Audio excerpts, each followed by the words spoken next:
In this problem we are asked to find the derivative of the function 9 minus 5x to the power 2 minus 4x to the power 3 times cosine of 1x using derivative rules.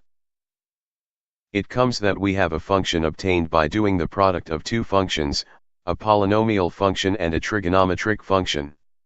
Thus we will use the product rule.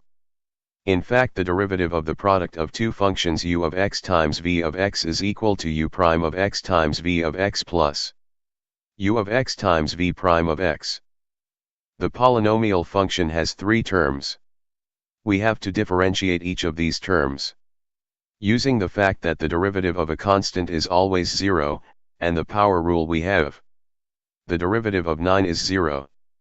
The derivative of minus 5x to the power 2 is minus 10x.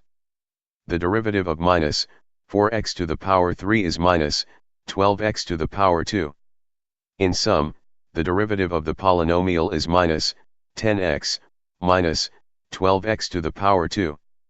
The trigonometric function is differentiated as follows. And the derivative of the trigonometric function is 1 negative sine of 1x. Then, using the product rule, we the final expression of the derivative f prime of x is equal to minus 10x minus 12x to the power 2 times cosine of 1x plus 9 minus 5x to the power 2 minus 4x to the power 3 times 1 negative sine of 1x. Thank you for viewing this video.